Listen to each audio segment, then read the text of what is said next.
Hello, beautiful people. So, I'm going to talk a little bit tonight about the concept of light and dark. Within each of us, we all hold both. That's a part of being human. We have that light worker, loving, compassionate, sweet, all encompassing, connected side. And we also have a portion of us that has intense density. And the way that density manifests in the world currently, as we see it, as all of the bad things, right? Gossip, rage, jealousy, anger, harmfulness. It usually comes out in terms of harmfulness, but it's essentially dark, dense. And all humans have both. That's partially how we get to stay embodied. If we were all light energy, we wouldn't be in these physical bodies. So I'm going to talk a little bit about the movement of dark and light in terms of people. Okay, very simple drawing here.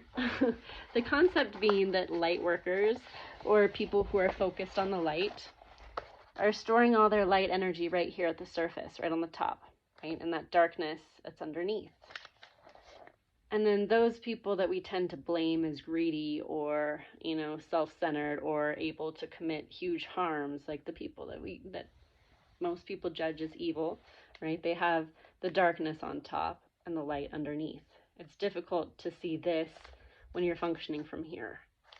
So the idea is that when you are a light worker, you're a person who identifies with kindness and compassion, sweetness, all of that, and you're experiencing these bad emotions, you're experiencing this darkness, our tendency is to want to pent it up, to not let it be expressed.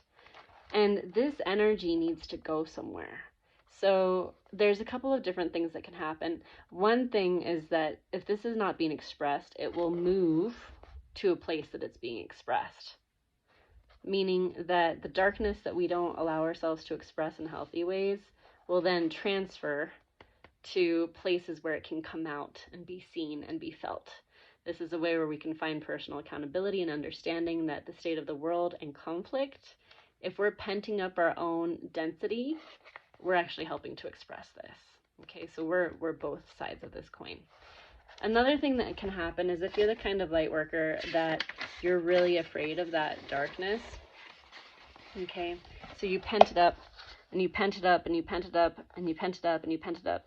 And you don't want it to go to the side where the darkness is on top, so you hold it in. And then it's kind of like you're being shaken, like a carbonated beverage, until you can't help it anymore, and there's an explosion of that dark energy. And when that darkness comes out of you because it wasn't done in an intentional way, generally there's harmfulness involved in that. That's when you have really loving people that then all of a sudden just really lash out, or they're just holding things in too long, that they do something harmful for the world.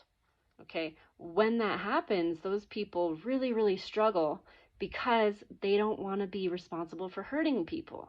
They feel guilty. And so what happens is now that darkness gets layered on top of their own experience, which then creates this echo chamber of darkness, light, darkness. And then they're really afraid of this darkness, which then shakes up the bottle even more until it's more and more pent up, more and more pent up, more and more pent up, more and more pent up until it explodes again. This can be a really dangerous place for people when you're having this situation happen. This is when things like suicide seem a lot more accessible to you because there seems to be no way out. So in order to create a different outcome, we need to find ways to express our darkness or our density in a non-harmful, intentional way. And that's letting it be felt, letting it be expressed, but not hurting people, not lashing out, not doing it in a way that is hurting the world, just letting it be a vibrational reality for you and letting it play out fully. Okay? So we don't want this world where the light workers are penting up all their darkness, so then the darkness is moving into the things that we see as bad and the people that are doing the bad things, because this is a part of our responsibility. It's our responsibility to work with this so it doesn't show up in harmful ways in the world. So we don't want that. We also don't want to pent up the darkness, pent up the darkness, pent up the darkness, and then explode it everywhere and then feel really guilty about it and put ourselves inside of an echo chamber, which makes us depressed and feel completely unempowered. Okay.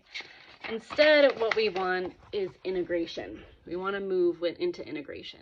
And the way that you move into integration is by allowing those things to be expressed. You can do it with sound, really discordant sound. You can do it with screaming. You can do it with intense shoveling, uprooting things. You can do it with, there are so many different ways that you can just let this stuff out. But it's really important that when you're doing that, when you're letting things be felt, like just the nastiness be felt, you're not trying to redirect it into the light, meaning saying something like, I'm going to uproot all of these things because it's going to help the plants. No, you want to do it. You want to uproot the things because you're uprooting the things. You're just letting that intense darkness be felt fully for what it is.